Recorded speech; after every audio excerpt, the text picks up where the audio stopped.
Greetings and welcome to the 6th episode of the Unnamed Bracketology podcast. My name is Kerry Miller. It's my good friend Graham Doran. We are nervously recording this before the Chiefs-Bills game.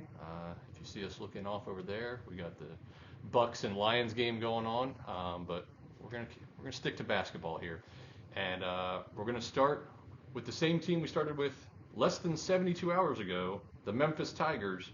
Things have changed for them a little bit. I don't know that I've ever dropped a team 6, 7 full seed lines in the span of 3 days, but I think we're there.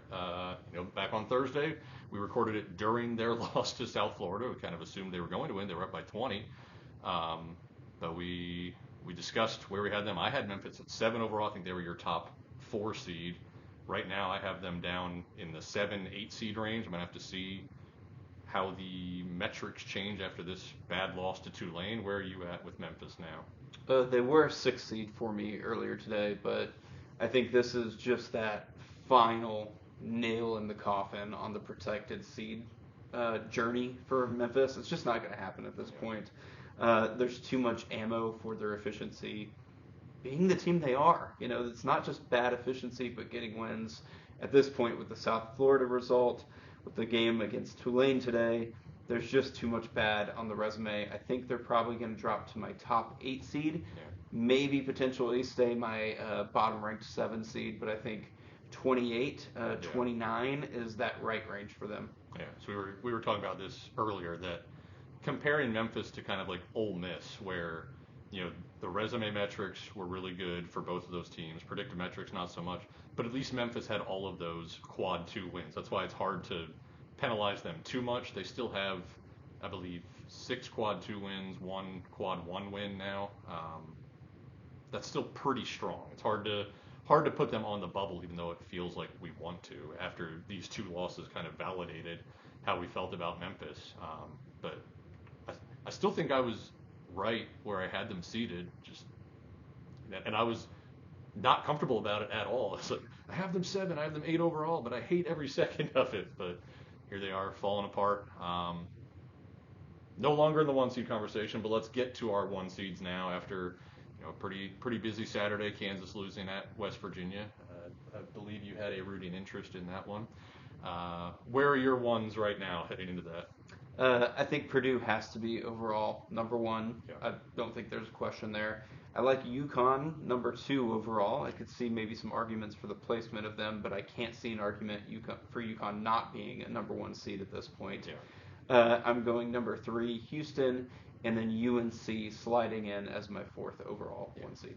I think Purdue very clearly number 1, and I think Connecticut very clearly number 2. I'm not sure what arguments you're seeing that where Connecticut could be elsewhere right now. Houston potentially, I think, could be above UConn based on how dominant they've been in their victories. And I think it's the same old with Houston. What is the committee going to think about a team like Houston or Gonzaga in past years, where maybe they don't have the quality wins that some other teams do, but they're so dominant that it's just a bit of a wild card. Where do you place them? I think right now I've landed on 3 overall for Houston and UConn above them, but I could see the committee potentially saying we like Houston's dominance more than we like UConn's quality wins. At least this will be settled this year. Houston has to play a lot of very good Big 12 teams. They're not going through the West Coast Conference or the AAC anymore. So I think it's Purdue clearly 1, UConn clearly 2. I've still got Arizona. They're my 3 overall, just the overall quality of the wins. They're 4-1 against Quad 1A. I know they have the most questionable losses of the teams in the mix for the 1 seeds, but I think their overall metrics are just strong enough. And then North Carolina 4 overall. I have Houston still. They're my top 2 seed. I'm really torn between Carolina and Houston for that last 1 seed, but for me right now, Carolina has the additional quad 1 win to what Houston has, and the non-conference strength of schedule. North Carolina's is like 25th. Houston was around 150. So I think that's right now the difference. But again, Houston's going to get way more chances the rest of the way to prove themselves. North Carolina, not so much in the terrible ACC. I actually have Tennessee ahead of Kansas at 6 overall. I know we were discussing that earlier. The head-to-head neutral win. Obviously, I'm not going to argue with you. You're probably right. That's a good tiebreaker in Kansas's favor, but Tennessee's top 5 in all 5 metrics now, so I have a hard time putting them any lower than 6 on my overall seed list. Let's move on to Duke. Duke took a bad loss at home to Pitt last night. Didn't have Jeremy Roach, didn't have Mark Mitchell. That's 2 starters they were without. Kind of a big deal. More so overall, looking at injuries when you're doing bracketology, not necessarily specific to this Duke situation, but how do you view injuries over the course of the bracket building process? I think they're marginal at best. I think there's certain points in the bracket where it might play a little bit more of an influence than some other spots. I think if you're talking about the 1 seed area, then maybe the committee cares a little bit more. I think if you're also talking about potentially the last team into the field, I think the committee can care a little bit more as well. Like the Bonzi-Colson situation a few years ago. Exactly, the Bonzi-Colson situation a few years ago. That's where we got to do this, huh? Apparently we've got a dog going crazy again. I thought the door was closed, but apparently not to come down here. Chill. So dog, same old, going a bit crazy here. But I think the situation in the middle of the bracket, it's going to be so many games that teams play that ones or twosies, everybody's got a onesie or a twosie somewhere. So a onesie or a twosie. Yeah, I mean everybody's got a story about why you didn't have this player at that time, and that's just something everybody deals with. Some teams get hurt a little bit worse than others, but the calculation could be infinite. Maybe you shouldn't have gotten as much credit for that game because that team didn't have this player at this time, and you just can't go that way forever. There has to be a limit. So I think when you talk about maybe a 1 seed or a final team in the bracket, it matters a little bit more than elsewhere. Yeah, I think it's less the 1 seeds are right on the bubble than it is the caliber of the player. Like last year with Ryan Kalkbrenner missing several of Creighton's losses, like if you're a top 25 overall player, like if Kyle Filipowski had been out for Duke, I think that's a different story. And granted, they were down 2 starters. That's basically the same as being out Filipowski. But that's where it comes from me. Like if it's a wooden watch type of guy that we're talking about, then I think it's more likely that you really factor in the injuries. Whereas, like you're saying, like every team is going to have injuries at some point in the season that they're going to talk about. Like I wrote the other day about how Michigan State has been healthy, and somebody was like, well, they don't even have Jackson Kohler was supposed to be their best player. I'm like, he averaged 3 points per game last season. What do you want from me? Like they've had like 8 guys start every game. They've been about as healthy as any team in the country, but. Yeah, I feel like in general injuries don't factor in too much. So yeah, I'm not inclined to write this off as a loss that didn't happen just because Duke was down 2 starters. So I dropped Duke to the 5 seed line. Where do you have them now? That's exactly where I have them, 17th overall. Yep. So still in consideration for a 4 seed, just outside of that range for me. Yeah, they're now 19th in the net, 37 in the resume metrics, which is not a disqualifying factor by any means. It's pretty ugly. And still 11th in the predictive, so Ken Pom and BPI still think they'll be fine. Let's talk about teams who have moved the most in each direction since the last time we chatted. Aside from Memphis, who we already discussed, what's a team for you that has kind of really plummeted in the last 3 days? It's not really, a terrible situation by any means. It's just 1 game, but Grand Canyon, after we fawned over Grand Canyon, took a loss to Seattle. Again, not a bad loss by any means. It's just 1 game in the conference season, but it is enough to send them kind of tumbling down my seed line. I still think they can get an at-large, and I think they probably will get an at-large if they need it, because I have faith they're going to win the rest of their games throughout the rest of this regular season. If they don't, probably not going to work out in their favor, but right now they dropped 3 seed lines for me just based off of this loss. I think they were my top 8 a week ago. I think I had them up to a 7 when we talked on Thursday. Now they're my bottom 10, so I agree about a 3 seed line loss. If they had to lose, that's the game you want them to lose at Seattle by most of the metrics. The second best team in the WAC, but even the second best team in the WAC is like barely top 130. So that's not a good loss by any means, but again, they had that great win over San Diego State, won at Liberty, beat San Francisco, although that doesn't look as good after St. Mary's destroyed San Francisco last night. I'm sure we'll at least mention the Gales later on with our last four in, first four out. For me, the biggest drop is Nevada, actually. I had them 34 overall on Thursday. I now have them out, so that's from a 9 to not even a 12, so a little bit more than Grand Canyon fell. Really bad loss to Wyoming. As we know, BPI is the most important man. I'm joking, but BPI hates Wyoming. Inside joke if you're not with us usually, but that's a terrible loss. I mean, Wyoming was 205 in the net heading into that game, and I mean, we know it sucks playing at Laramie. Even when the weather's nice, it's hard to get there. The altitude is ridiculous. They gave up 98 points. Like, Nevada's usually a pretty good defense. Wyoming's usually not a very good offense. That was just such a bizarre game. And to have that come after they lost to, Boise State and San Diego State, I believe. So they've already missed two of their big opportunities. So I think they've got some work to do. So they're now like my third or fourth team out. Did you have anybody that moved up a lot in the last 3 days? Michigan State won today at Maryland. Okay. And it's actually not so much that I think that's a great win. That's a quality win, not a great win, quality win. But more than anything, it was I've wanted to have Michigan State in the bracket. Sure. I just couldn't justify it with their overall record. I think now that they have a better overall record, I can go ahead and feel a little bit more comfortable with it. And actually, I moved them well into the bracket. I was going to say, you got real comfortable real quick. Well, I think the thing with Michigan State was once they get selected, then I think their seeding can be pretty good because those predictive metrics really spell this is a good team, and they have a Baylor win in Detroit as well that helps alleviate some of those concerns. I think selection is more of a concern for Michigan State than seeding. So once I got them into the field, I didn't mind moving them above teams like Princeton. That's fair. I think you're too low on Princeton if you moved Michigan State ahead of them, but we'll move on. Two teams moved up for me a lot. Iowa State with the win at TCU that moved them up almost 3 full seed lines, and Texas Tech beating BYU. I had both of them like in that 10 seed jumble with TCU, Kansas State, and Cincinnati, and I think that helps separate them. Now they look more like 7 seeds in my opinion. And the other one, which was kind of bizarre, Mississippi State moved up 8 spots for me.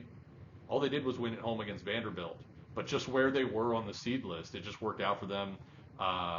Oregon lost twice. Northwestern lost. Ole Miss lost. Grand Canyon lost. Nevada lost. Cincinnati lost. TCU lost. It's like, okay, here you go, Mississippi State. Enjoy your 2 seed line bump. So I don't believe in the Bulldogs any more than I did 3 days ago, but they went flying up for me. I'm going to go back to Michigan State, though, as we get into our last 4 in, first 4 out, because I have Michigan State. I just moved them in. I moved TCU out to make room for Michigan State. You have both of them as a 9 seed right now. I know you just said, once you have the selection, kind of the predictives play more of a factor. I don't know if you want to just expound more on that or... Well, I mean, you're right on part of why I have TCU that high. They do have good predictive metrics, and watching them, I think they're valid predictive metrics for TCU. I also think they've got a kind of special combination. They're 13-5 overall, and I think oftentimes with bracketology, we don't spend enough time looking at a team's overall record. At the end of the day, you got to win basketball games, and Sure. TCU has a good overall record. Just even avoiding bad losses is worth something. But it's not just that they have a nice overall record, not just that they have nice predictives, they can back it up. They've got a good win against Oklahoma, who jumped up to my 16th overall seed. So now they've got a win over a 4 seed and a win over that Houston team that I have 3rd overall. Yeah. So I think they've got 2 really good wins to basically say, yeah, that's a team with a good overall record, good predictives.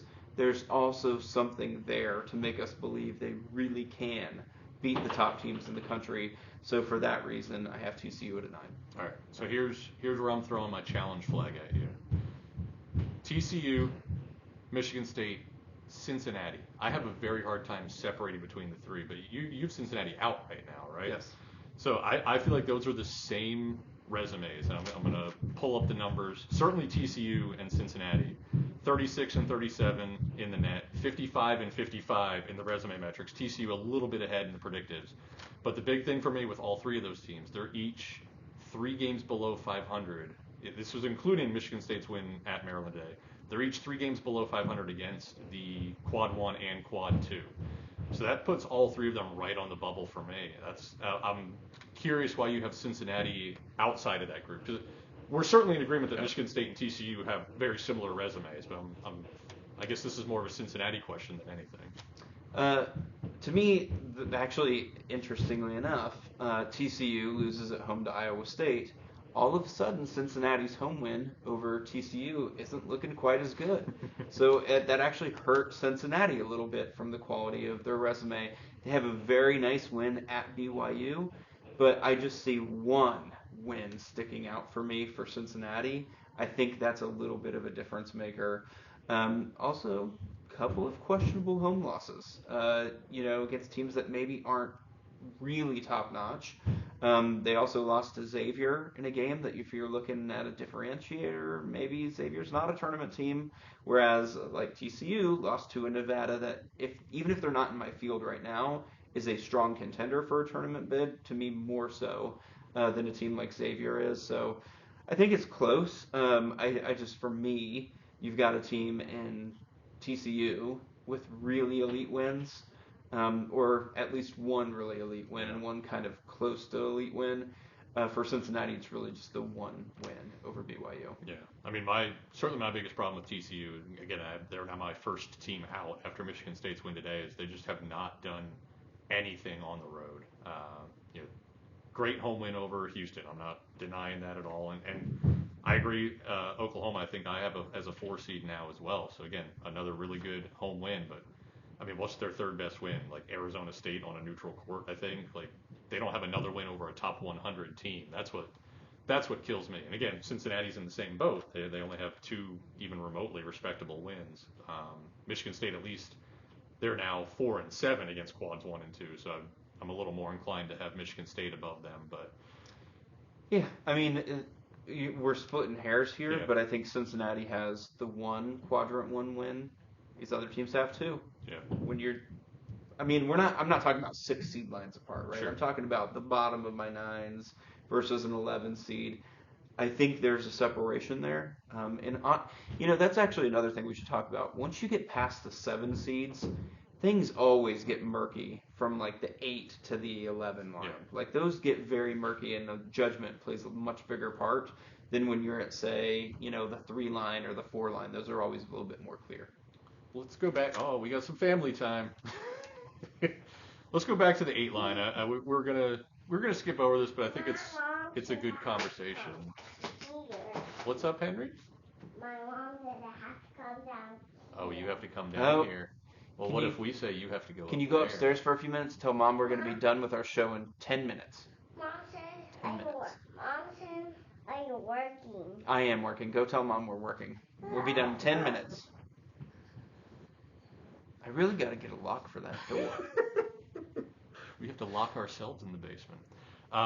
So the 8 seed line, and we're in agreement that these 3 teams are basically all neck and neck, but I think they're interesting because they have quite a few. And he's carrying all his cards upstairs, so that's making a little bit more noise. Quite a few losses, but also 4 quad 1 wins each. Seton Hall, Texas A&M, Villanova. How do you differentiate between those 3 teams that have very similar? I mean, I think we have them all neck and back. Like, it's just a question of where do you put them? Yeah. And even then, how do you rank them against each other because of how similar their resumes are? I think they are very, very close to each other. I like Villanova at the top of that list. Okay, I have them at the bottom, but again, this is a great conversation. I like their wins a lot. Seton Hall to me doesn't quite have the predictives to stay up in that conversation. So then it comes down to Texas A&M versus Villanova for me, and I think Villanova's been a better road team than Texas A&M, and because of that reason, I like Villanova there. But again, we're talking about literally 29th on my list versus 30th versus 31st. So like we are really splitting hairs at this point. And it's 32, 33, 34 for me. So it is like the 8-9 difference, but even at that, you're just deciding who gets to wear the home color jerseys, right? It doesn't matter that much, but we will when we're doing our updated bracketology challenge. That will matter a lot more, right? It will. All right, let's go to last four in, first four out. I've got Drake in, Northwestern in, Oregon in, and Michigan State in. I initially just switched Michigan State and TCU. I think I'm probably going to move Michigan State over Oregon and make Oregon my last team in. Where are you at with your last four in? I have all those teams kind of in that range, other than when I really bumped Michigan State up a lot today. But my last team in the field is Cincinnati, and as we've already discussed, I just like the quality of that road BYU win, so that's just enough to get them in for me. Colorado had a great week. The Buffs picked up a couple of good wins, but more than that, there was just a lot of chaos around them, so that helped. They're 5-2 against Quadrant 2. They have a winning record overall against quads 1 and 2, so I think that helps the Buffs. Syracuse, which I don't really like having in the field, but at the same time, they're now 21st in KPI, 25th of strength and record, and I just have a hard time seeing the committee say a team that's top 25 in both resume metrics would be out. I think they have to be in for that reason alone. But they also have that dominating win over Oregon on a neutral court, if it comes down to that. That helps. And then I have Ole Miss. They're 22 in KPI, 20th in strength of record. So in a very similar boat to Syracuse, they also have that win over Memphis. Yeah.